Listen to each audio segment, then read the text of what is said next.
ആരോഗ്യ ലോകത്തിന് ഒരുപക്ഷെ ഒരു ആശ്വാസമാകുന്ന ഒരു വാർത്തയാണ് ഇപ്പോൾ പുറത്തു വരുന്നത്. ക്യാൻസർ രോഗത്തിന് വാക്സിൻ കണ്ടുപിടിച്ചു എന്നൊരു വാർത്തയാണ്.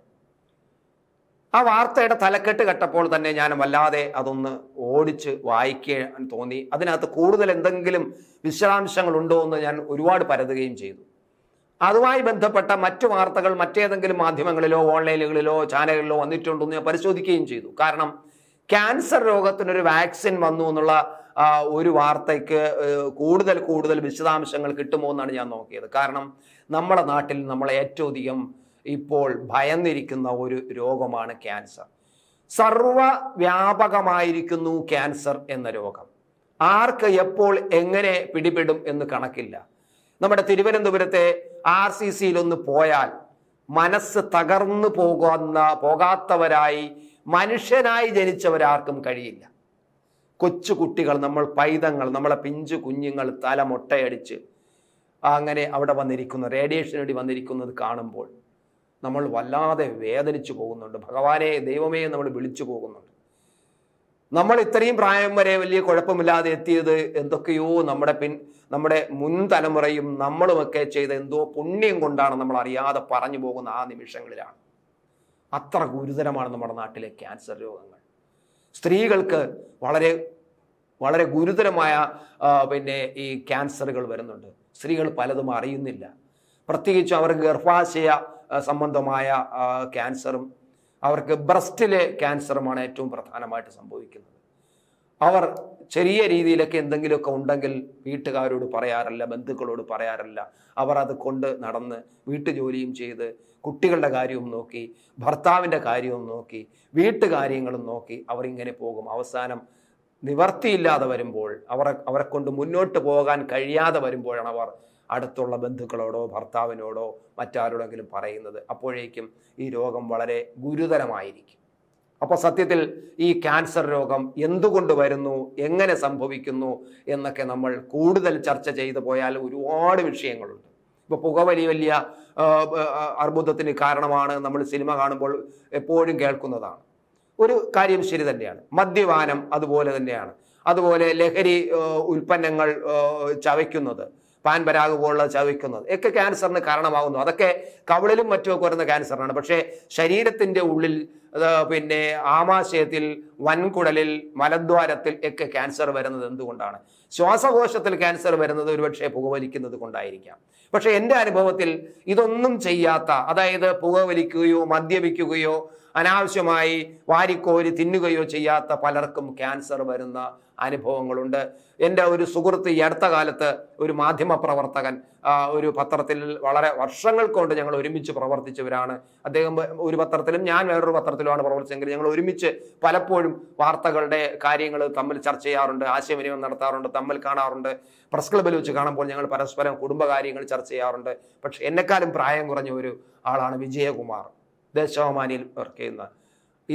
2 ദിവസം മുമ്പ് അദ്ദേഹം മരിക്കുന്നു. ക്യാൻസർ ബാധിച്ചാണ് മരിച്ചത്. അവസാന നിമിഷങ്ങൾ അദ്ദേഹം വളരെ വേദനിച്ചിട്ടാണ് മരിക്കുന്നത്.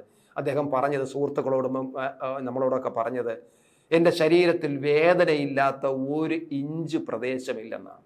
അത്ര ഗുരുതരമാണ് ഈ ക്യാൻസർ. എന്തായാലും ഞാൻ ആ ക്യാൻസറിനെ കുറിച്ച് നിങ്ങളെ പറഞ്ഞ് ഇങ്ങനെ അതിൻ്റെ ദോഷവശങ്ങൾ മനസ്സിലാക്കുന്നില്ല. പക്ഷെ നമ്മളെല്ലാവരും ജാഗ്രതയോടെ ഇരിക്കേണ്ടതാണ്.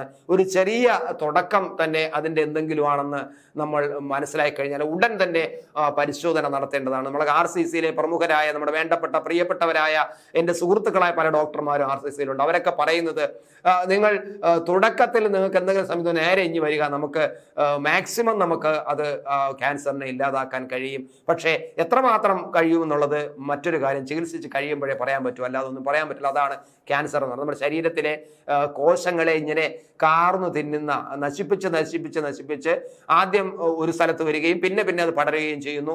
സ്ത്രീകൾക്ക് ബ്രസ്റ്റിലാണ് ആദ്യം വരുന്നത്. ബ്രസ്റ്റ് വരുന്നു കഴിഞ്ഞാൽ ബ്രസ്റ്റിലെടുത്ത് കളയുന്നു. ബ്രസ്റ്റ് എടുത്ത് കളയുമ്പോഴേക്കും പിന്നെ കുഴപ്പമില്ല എന്ന് പറഞ്ഞ് വലുതായിട്ടും പോകും. പക്ഷേ അതിൽ നിന്ന് വീണ്ടും വളർന്ന് അത് ശരീരത്തിന്റെ ഉൾപ്രദേശത്തേക്ക് കയറാൻ സാധ്യതയുണ്ട്. അങ്ങനെയാണ് ക്യാൻസർ. പോട്ടെ, ഞാൻ ക്യാൻസറിനെ കുറിച്ച് പറയുന്നത്. പക്ഷേ ഇപ്പോൾ ആശ്വാസമായി വന്ന ഞാൻ നിങ്ങളോട് പറഞ്ഞത്, ആ വാർത്ത ഞാൻ കൂടുതൽ പരതിയത്, കൂടുതൽ വിശദാംശം കിട്ടുമെന്ന് പരതിയത് അതുകൊണ്ട്. പക്ഷെ കൂടുതൽ വിശദാംശം കിട്ടുന്നില്ല. റഷ്യയിലാണ് ഈ വാക്സിൻ നിർമ്മിച്ചിരിക്കുന്നത് എന്ന വാർത്തയാണ് പുറത്തു വരുന്നത്. റഷ്യ ഗവൺമെന്റ് അക്കാര്യത്തിൽ വലിയൊരു ഗവേഷണം കുറെ കാലമായി നടത്തിക്കൊണ്ടിരിക്കുകയാണെന്നും ആ ഗവേഷണം നടത്തുന്നതിന്റെ ഫലമായിട്ട് അവർക്കൊരു വാക്സിൻ കണ്ടെടുക്കാൻ കഴിഞ്ഞുവെന്നും ക്യാൻസറിനെതിരായ ഈ പ്രതിരോധ വാക്സിൻ നിർമ്മിച്ചിരിക്കുന്നത് റഷ്യയാണെന്നാണ് ഇപ്പൊ കണ്ടെത്തിയിരിക്കുന്നത്. അവർ ഉൽപ്പാദിപ്പിച്ചിരിക്കുന്ന RNA വാക്സിൻ എന്നാണ് അറിയുന്നത്. എന്തുകൊണ്ടാണ് അതിന്റെ കൂടുതൽ ഡീറ്റെയിൽസ് എന്ന് പറയുന്നില്ല. പക്ഷെ അവിടുത്തെ ശാസ്ത്രജ്ഞന്മാർ, ഈ വാക്സിൻ കണ്ടുപിടിച്ച ശാസ്ത്രജ്ഞന്മാർ പറയുന്നത് അവിടെ 75%-നും 80%-നും അകത്ത് ഈ ക്യാൻസർ കോശങ്ങളെ നശിപ്പിക്കാൻ, വളരുന്ന ക്യാൻസർ കോശങ്ങളെ നശിപ്പിക്കാൻ ഈ വാക്സിന് കഴിയും എന്നാണ്. 75% മുതൽ 85% വരെ. അപ്പോൾ ബാക്കി വീണ്ടും 15% വരെ കിടക്കുന്നു. അതെന്ത് ചെയ്യും എന്നുള്ളത് മറ്റൊരു കാര്യം. അത് നമുക്ക് ദൈവത്തിന് വിടാം. എന്തായാലും ഈ വാക്സിൻ ഒരു ആശ്വാസമാണെന്ന് ഞാൻ പറഞ്ഞല്ലോ. ഇതുവരെയും ക്യാൻസറിന് ഒരു റേഡിയേഷൻ ചികിത്സയും അതുമായി ബന്ധപ്പെട്ട മറ്റു ചില ചികിത്സകളും അല്ലാതെ ഒരു വാക്സിൻ കണ്ടെത്താൻ കഴിഞ്ഞിട്ടില്ല. നമുക്ക് മറ്റ് പല ഗുരുതരമായ രോഗങ്ങൾക്കും വാക്സിൻ കണ്ടെത്തുന്നു. നമ്മൾ കുട്ടികൾക്ക് അവരുടെ ഓരോ പ്രായത്തിലും വളർന്നു വരുന്ന ഓരോ ഘട്ടത്തിലും വാക്സിൻ കൊടുക്കാറും ചെയ്യുന്നുണ്ട്. അപ്പൊ ഈ വാക്സിന്റെ പ്രധാനമായിട്ടും അവര് ഇത്രയും വാക്സിൻ കണ്ടെത്താൻ കാരണം എന്ന് പറയുന്നത് റഷ്യയില് ക്യാൻസർ രോഗികളുടെ എണ്ണം ഇങ്ങനെ കൂടി വരുന്നു എന്നാണ്. ഏകദേശം 2020 10 ദശലക്ഷത്തിലധികം പേരുടെ മരണം ഉണ്ടായി എന്നാണ് ലോക കണക്ക് വരുന്നത്. അത് റഷ്യയിലാണെങ്കിൽ 2022 6,35,000 പേര് ക്യാൻസർ ബാധിച്ചു മരിച്ചു എന്നും അവരുടെ കണക്കുകൾ പറയുന്നത്. 2022 കഴിഞ്ഞ 2 വർഷം മുമ്പ് അത്രയധികം, അതായത് 6 ലക്ഷത്തിലധികം പേർ, 6,35,000, 6 ലക്ഷത്തോളം പേർ അവിടെ ക്യാൻസർ ബാധിച്ച് മരിച്ചു എന്നുള്ള വാർത്ത ഉണ്ടായിട്ടുണ്ട്. അപ്പൊ അതൊക്കെ കൊണ്ടാണ് അവരെ വളരെ ഊർജിതമായിട്ട് റഷ്യക്കാര് ഈ വാക്സിൻ കണ്ടുപിടിക്കാൻ ശ്രമം നടത്തിയതും വാക്സിൻ കണ്ടെത്തിയെന്ന് പറയുന്നു. എന്തായാലും ആ ഒരു വാക്സിൻ കണ്ടെത്തിയിട്ടുണ്ടെങ്കിൽ അത് ലോകത്തിന് തന്നെ വലിയൊരു ആശ്വാസമാണ്. അവർ എത്രമാത്രം മറ്റു രോഗങ്ങൾ, ഇപ്പൊ അവിടുത്തെ ക്യാൻസർ രോഗികൾക്ക് ഈ വാക്സിൻ സൗജന്യമായി ഗവൺമെന്റ് കൊടുക്കാൻ തീരുമാനിച്ചിട്ടുണ്ടെന്നാണ് ഇപ്പോൾ അറിയുന്ന വിവരം. റഷ്യയിലെ എല്ലാ ക്യാൻസർ രോഗികൾക്കും, ഇപ്പോൾ ചികിത്സയിൽ കഴിയുന്ന എല്ലാ ക്യാൻസർ രോഗികൾക്കും ഈ RNA വാക്സിൻ, ഇപ്പോൾ കണ്ടെത്തിയിരിക്കുന്ന പുതിയ RNA വാക്സിൻ സൗജന്യമായി നൽകുമെന്നും റഷ്യൻ അധികൃതർ പറഞ്ഞിട്ടുമുണ്ട്. എന്തായാലും ആ വാർത്ത നമ്മളെ വളരെ ആശ്വാസമാക്കുന്നു. ഇനി കൂടുതൽ രാജ്യങ്ങൾ ഒരുപക്ഷെ റഷ്യയുടെ ചൂട് പിടിച്ചുകൊണ്ട്, റഷ്യയുടെ സഹായത്തോടു കൂടി കൂടുതൽ രാജ്യങ്ങൾ ഈ വാക്സിൻ കണ്ടുപിടിക്കാൻ ഇടവരട്ടെ. നമ്മുടെ നാട്ടിൽ നിന്നും ഈ ക്യാൻസർ എന്ന രോഗം, നമ്മൾ പല രോഗങ്ങളെയും ഇവിടുന്ന് തൂത്തെറിഞ്ഞതുപോലെ ക്യാൻസറിനെ തൂത്തെറിയാൻ നമുക്ക് കഴിയട്ടെ. പക്ഷെ ഒപ്പം തന്നെ വാക്സിനിൽ മാത്രം പ്രതീക്ഷ അർപ്പിക്കാതെ നമ്മുടെ ജീവിതവും നമ്മുടെ ജീവിതചര്യയും ഒന്ന് നിയന്ത്രിക്കുകയും ശ്രദ്ധിക്കുകയും ചെയ്താൽ, നമ്മുടെ എയർ പൊല്യൂഷൻസ് ഇല്ലാതാക്കാൻ നമ്മുടെ അധികൃതർ ശ്രദ്ധിക്കുകയും ചെയ്താൽ ഒരുപക്ഷെ ക്യാൻസറിനെ പകുതിയിലധികം നമുക്ക് ഉണ്ടാകാതിരിക്കാനും പിടിച്ചു കെട്ടാനും കഴിയും എന്നത് മറ്റൊരു കാര്യം. എന്തായാലും ഈ വാക്സിൻ ഒരു നല്ല ആശ്വാസമാണ് നമുക്കെല്ലാവർക്കും ലോകത്തിനും നൽകുന്നത്.